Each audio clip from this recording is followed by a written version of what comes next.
Pendant des années, ma femme a quitté la maison chaque jeudi matin.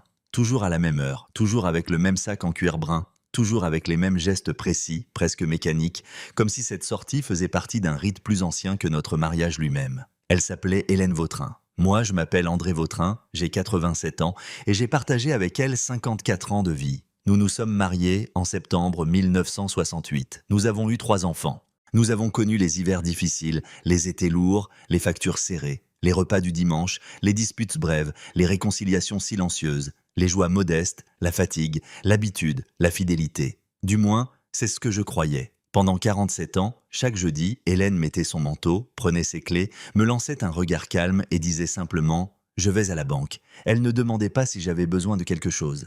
Elle ne me proposait pas de venir, elle ne développait jamais. Et moi, je n'insistais pas. Quand on vit assez longtemps avec quelqu'un, on finit par considérer certains silences comme du mobilier. Ils sont là, dans la maison, sans qu'on les questionne. On passe devant eux, on s'y habitue, on croit que l'amour suffit à combler ce qu'on ne sait pas. C'est faux, l'amour ne comble rien. Il recouvre, il adoucit, il endort. Avec le temps, j'avais fini par associer ce jeudi matin à quelque chose d'inoffensif. C'était un simple trajet, une routine, un détail dans la mécanique du couple. J'étais maçon. J'avais passé ma vie à lire les murs, à reconnaître les failles, à entendre au bruit ce qui sonnait creux. Et pourtant, au milieu même de ma propre maison, je n'avais pas entendu le vide. Hélène, elle, savait tenir une maison comme d'autres tiennent une confession. Elle était précise dans tout. Dans la manière de plier les draps, dans la manière d'écrire la liste des courses, dans la façon de ranger les assiettes, d'aligner les verres, de garder les papiers. Elle se souvenait de chaque anniversaire, de chaque date, de chaque douleur familiale. Elle savait où tout se trouvait. Elle était la mémoire de notre foyer. Nos enfants dépendaient d'elle sans même s'en rendre compte. L'aîné, Marc, né en 1969, avait toujours admiré sa rigueur. Notre fille, Élise, née en 1972, disait qu'aucune femme ne savait garder une maison comme sa mère. Le plus jeune, Nicolas, né en 1976, restait celui qui passait encore le dimanche avec ses propres enfants, comme s'il cherchait à préserver autour de Hélène le centre de gravité de la famille. Tout tenait autour d'elle. Ou plutôt, tout semblait tenir, puis est arrivé le 12 mars 2022. Un matin gris, silencieux, sans présage, Hélène est morte dans son sommeil. Le médecin a dit qu'elle n'avait pas souffert. J'étais dans la pièce à côté, à quelques mètres. Je n'ai rien entendu. C'est encore aujourd'hui l'un des détails les plus cruels de toute cette histoire. Le monde s'effondrait à quelques pas de moi et je dormais. Les semaines qui ont suivi ont été floues, comme tous les temps de deuil. Les enfants venaient, repartaient, on parlait peu. On faisait que ce que font les familles quand la mort s'invite, du café, des enveloppes, des gestes utiles pour éviter de s'écrouler. Puis la maison s'est vidée. Et dans le silence revenu, j'ai commencé à ranger ses affaires. Pas tout de suite, pas courageusement. Par nécessité. Au début, je ne faisais que déplacer les objets d'une place à une autre, incapable de jeter quoi que ce soit. Une écharpe gardait encore sa forme sur le dossier d'une chaise. Une paire de gants semblait attendre l'hiver suivant. Son parfum, presque éteint, demeurait au fond de l'armoire comme une présence obstinée. Chaque chose disait « elle était là ». Chaque chose ajoutait « et tu ne l'as pas assez regardée ». Vers la fin d'octobre 2022, presque 8 mois après sa mort, j'ai ouvert le dernier tiroir de sa table de nuit, celui du bas. Celui qu'elle gardait fermé à clé depuis des années sans que cela m'ait jamais troublé. J'avais retrouvé une petite clé plate en laiton dans une coupelle, au milieu de bibelots sans importance. J'ai ouvert, à l'intérieur, il y avait peu de choses. Un chapelet, 2 photographies anciennes, un morceau de papier avec une prière copiée à la main, et posé tout au fond, presque collé au bois, un cahier brun, un cahier banal. Couverture cartonnée, coins usés, traces d'humidité au dos. Je l'ai prise en main et j'ai ressenti quelque chose d'étrange. Une densité qui n'avait rien à voir avec le poids réel. La sensation confuse qu'on éprouve quand on touche quelque chose qui contient plus que ce qu'il montre. Je l'ai ouvert. Il y avait des colonnes, des dates, des montants, des initiales, des totaux mensuels entourés d'un stylo bleu. Tout était écrit de la main d'Hélène. Cette écriture fine, droite, méthodique, que j'aurais reconnue les yeux fermés. La première page commençait en janvier 1974. Les dernières entrées s'arrêtaient en septembre 2021, presque un demi-siècle. Au début, je n'ai pas compris ce que je regardais. Je suis resté assis au bord du lit, le cahier ouvert sur les genoux, pendant un long moment, sans allumer la lumière, pendant que le soir tombait dehors. Il y avait plusieurs lettres récurrentes à côté des sommes. Un M, un C, parfois un G. Et à la fin de chaque mois, un total. J'ai commencé à additionner, méthodiquement. C'est une chose étrange que de faire des calculs dans la chambre d'une femme morte. On n'additionne pas seulement des chiffres, on additionne du temps, de la confiance, de l'ignorance. On transforme soudain des années entières en preuves comptables. Quand j'ai fini, j'avais les mains froides. Le total dépassait 350 000 euros. 350 000 euros. Pas sorti de nulle part. Pas évaporé, pas rêvé, déplacé, retiré, distribué, tenu hors de ma vue. Je n'ai pas dormi cette nuit-là. Je me souviens de la pluie contre les vitres, du bruit de la chaudière, du craquement des vieux tuyaux. La maison semblait avoir changé de nature. Les murs que j'avais bâtis de mes mains ne me protégeaient plus. Ils me regardaient. Le lendemain matin, je me suis levé avec une seule certitude. Hélène ne m'avait pas seulement caché quelque chose, elle avait organisé ce secret avec une régularité si parfaite qu'il faisait partie de la structure même de sa vie. Et quand un secret devient une structure, il ne s'agit plus d'une faute, il s'agit d'une seconde existence. J'ai alors commencé à fouiller la maison. Pas comme un veuf, comme un homme qui sent qu'on l'a trompé avec méthode. Dans la doublure d'un vieux manteau d'hiver, j'ai trouvé un relevé bancaire plié en 4. Un compte ouvert au seul nom d'Hélène. Un compte que je n'avais jamais vu, jamais soupçonné. Le solde final indiquait 0. Le compte avait été vidé quelques mois avant sa mort. Dans un vieux sac à main usé, cousu à l'intérieur avec un fil beige presque invisible, j'ai trouvé une petite clé métallique. Et dans une enveloppe sans date, j'ai trouvé une photographie. Hélène y apparaissait plus jeune, peut-être au milieu des années 1980. À côté d'elle se tenait une femme que je ne connaissais pas. Même âge à peu près. Cheveux sombres, visage fermé, elles étaient devant un café ou une brasserie dont je n'ai pas reconnu l'enseigne. Ce n'était pas une amie de famille. Ce n'était personne de notre cercle. Pourtant, la proximité entre elles sautait aux yeux. Pas une proximité joyeuse. Une proximité tendue. Celle des gens liés par quelque chose qu'ils ne peuvent pas montrer.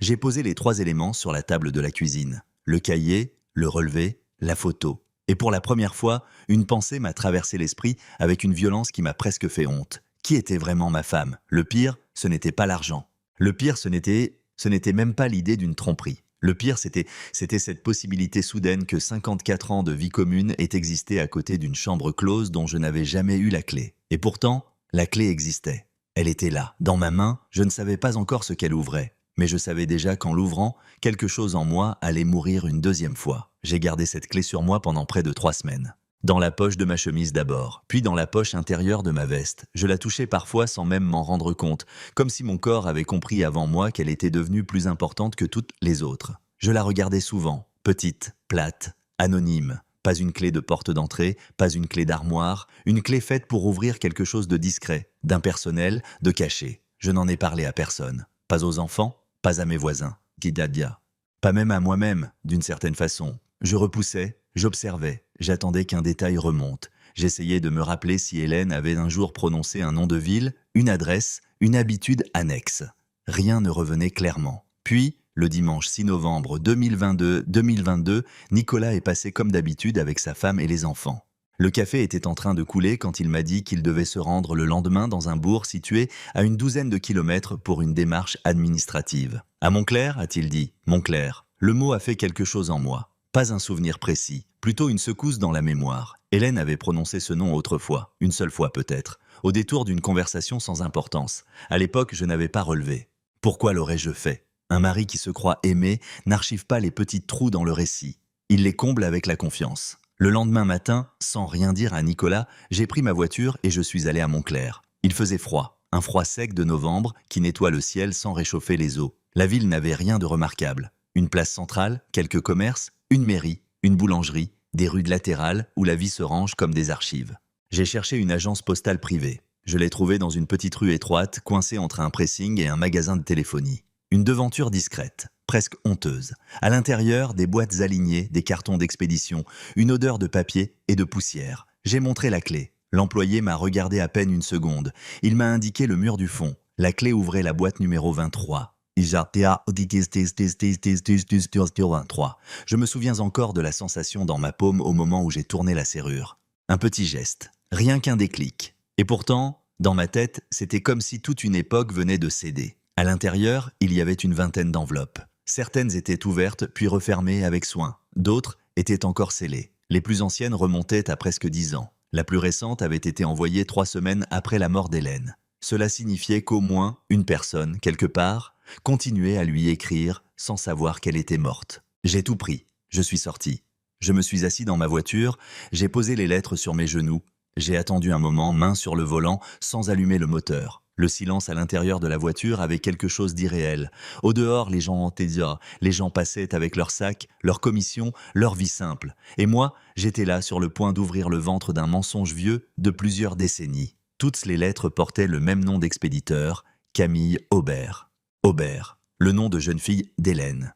J'ai senti le sang me quitter le visage. On ne partage pas un nom pareil par hasard. Pas dans ce contexte, pas avec cette régularité.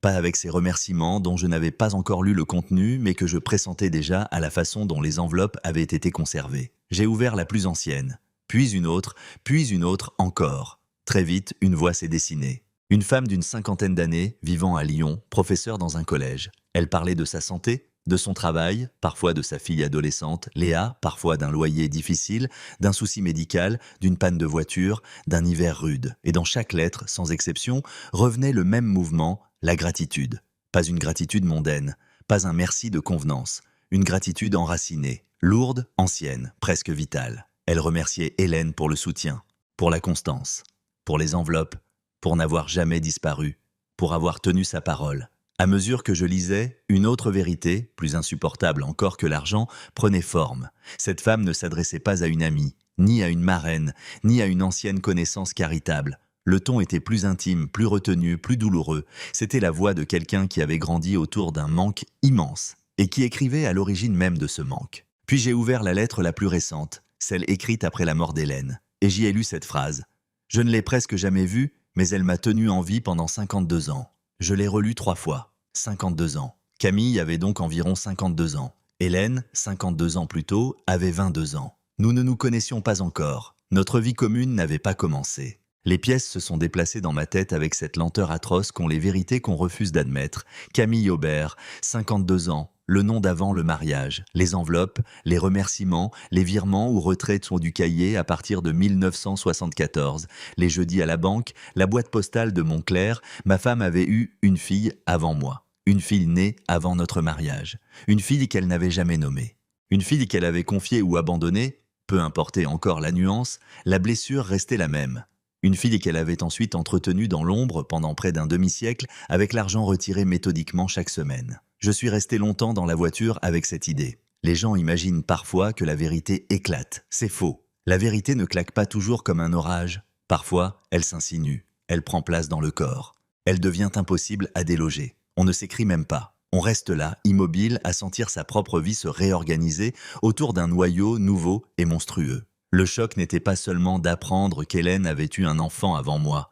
Le choc, c'était de comprendre qu'elle avait construit tout notre mariage à côté de cette absence vivante, qu'elle n'avait pas simplement porté un secret de jeunesse. Elle l'avait entretenu, nourri, financièrement, moralement, régulièrement. Pendant toutes les années où moi, je croyais partager avec elle la totalité de son existence. Chaque jeudi n'était donc pas un simple passage à la banque.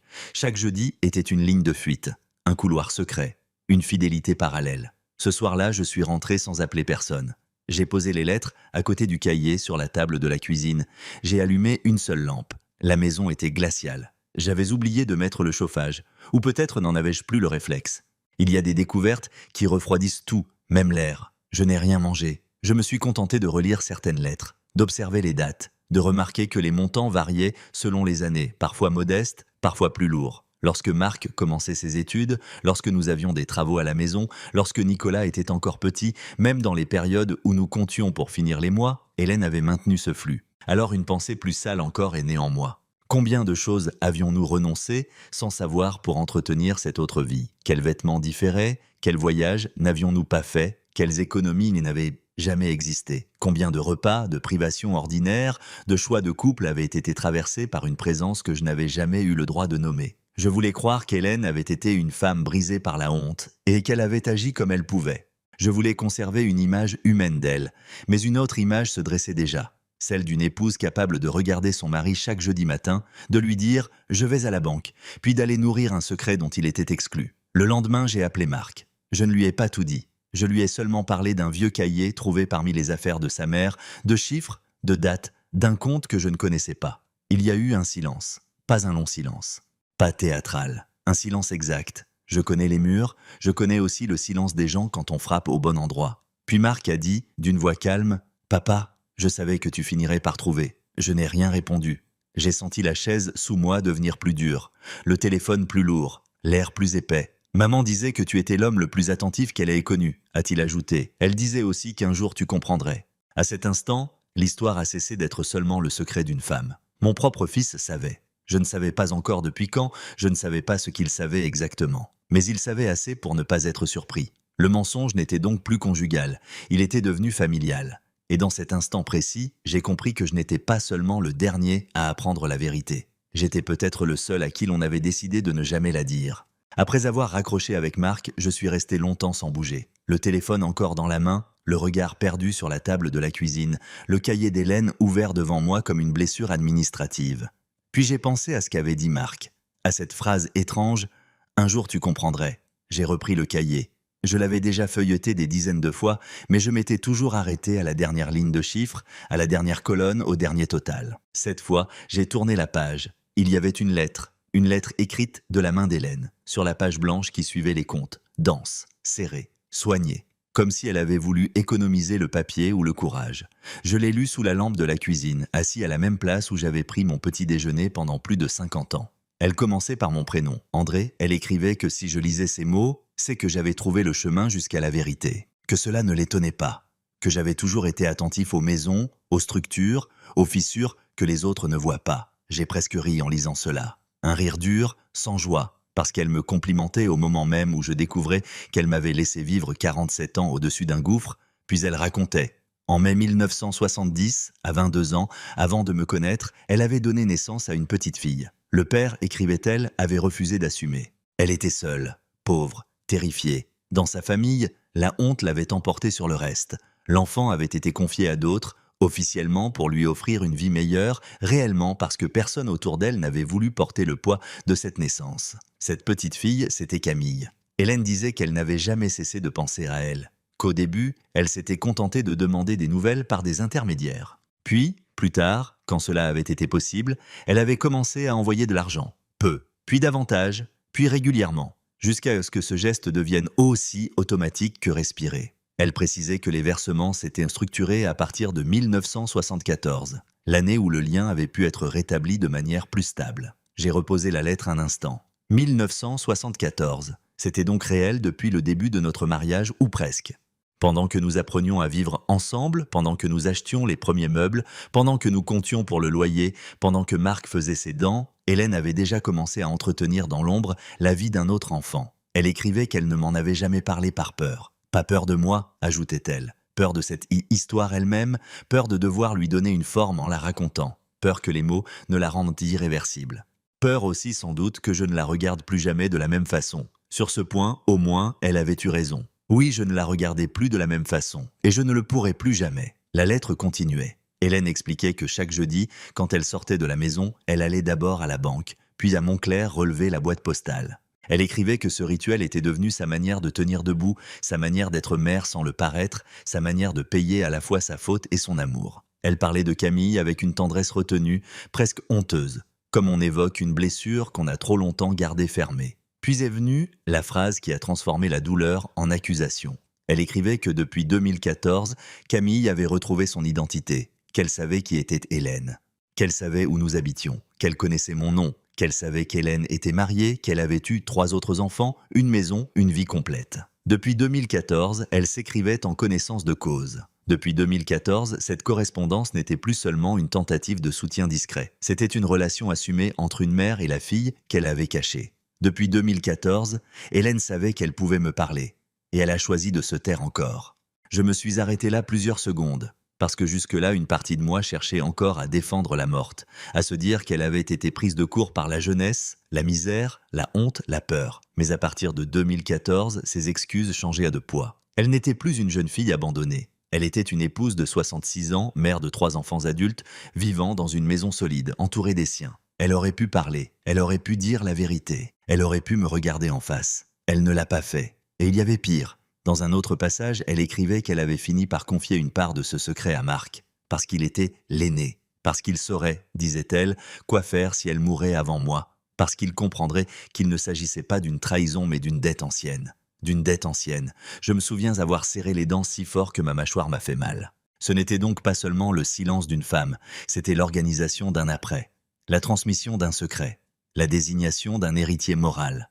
Mon fils aîné savait. Il avait vu sa mère protéger cette autre branche de la famille. Il avait accepté d'être le dépositaire d'une vérité dont j'étais exclu. Il m'avait regardé vivre, plaisanter, vieillir, partager la table de Noël, les anniversaires, les dimanches, tout en sachant qu'au-dessus de moi flottait une histoire qu'on me refusait. Je n'étais plus seulement le mari trompé, j'étais l'homme qu'on avait jugé incapable ou indigne de recevoir la vérité. Le mari officiel, le père visible, l'époux exemplaire, et pourtant le dernier informé. Hélène terminait sa lettre en écrivant « Tout ce que nous avons vécu était vrai. Tu as été ma vie entière. Camille était mon secret, pas l'ombre de mon amour pour toi. » J'ai posé la feuille. Il y a des phrases qui cherchent à réparer. Et il y a des phrases qui ne font que souligner la ruine. Celle-ci appartenait à la seconde catégorie, parce qu'on ne peut pas écrire à un homme qu'il a été votre vie entière alors qu'on lui a retiré pendant 50 ans une vérité aussi fondamentale. On ne peut pas défendre la sincérité d'un mariage quand l'un des deux a bâti une pièce interdite au cœur même de la maison commune. Oui, peut-être qu'Hélène m'avait aimé, mais elle m'avait aussi tenu à l'écart. Oui, peut-être qu'elle avait souffert, mais elle avait décidé seule qui porterait cette souffrance, qui serait mis dans la confidence, qui resterait dehors. Oui, peut-être qu'elle avait voulu protéger la famille, mais en réalité, elle avait protégé l'image de la famille, pas la famille elle-même. Et ce sont souvent les gens qui prétendent protéger qui détruisent le plus silencieusement. 3 jours plus tard, le 14 novembre 2022, mon téléphone a sonné. Un numéro de Lyon. J'ai décroché. Une voix de femme prudente, douce, légèrement brisée a dit « Bonsoir, je suis Camille. Je n'avais rien préparé. Pas de phrase, pas de dignité particulière. Les grands événements de la vie ne laissent pas toujours le temps d'inventer une belle posture. » Alors j'ai répondu « Bonsoir ». Il y a eu un silence, puis elle m'a dit qu'elle venait seulement d'apprendre la mort d'Hélène, qu'elle n'avait pas osé appeler plus tôt, qu'elle ne savait pas si elle en avait le droit, qu'elle ne voulait voler la place de personne, qu'elle avait vécu toute sa vie à côté d'une mère qui l'aimait sans pouvoir la reconnaître pleinement. En l'écoutant, j'ai compris quelque chose qui m'a encore plus épuisé que la colère. Dans cette histoire, personne n'avait vraiment gagné. Hélène avait vécu dans la honte et le cloisonnement. Camille avait grandi dans l'ombre d'un abandon réparé seulement par des enveloppes. Marc avait été chargé d'un secret trop lourd. Et moi, j'avais traversé mon propre mariage dans l'ignorance. Voilà ce qu'est une trahison familiale. Pas seulement un mensonge, une contamination. Quelque chose qui oblige chacun à habiter une place fausse. Camille m'a parlé de son enfance. D'une famille correcte mais froide. Du jour où elle avait commencé à chercher d'où elle venait. Des dossiers incomplets, des noms rayés. De la façon dont, à 44 ans, elle avait finalement trouvé la trace d'Hélène. Elle m'a dit qu'elle n'avait jamais voulu détruire notre vie, qu'elle avait accepté les règles imposées, pas de visites à la maison, pas de scènes, pas d'appels quand Hélène était avec nous. Seulement les lettres, la boîte postale, quelques rencontres rares, l'argent parfois, et cette fidélité hebdomadaire qui ressemblait à la fois à un amour et à une pénitence. Je l'écoutais, et plus elle parlait, plus je mesurais l'ampleur du théâtre dans lequel j'avais vécu. Hélène avait donc aménagé les choses avec une précision redoutable. Elle n'avait pas laissé le passé ressurgir au hasard. Elle l'avait administré, discipliné, compartimenté. D'un côté, le mari, les enfants, la maison, les dimanches. De l'autre, la boîte postale, les enveloppes, l'argent, la fille cachée. Et entre les deux, elle, toujours elle, le centre de gravité, la gardienne des serrures, la seule à posséder toutes les clés.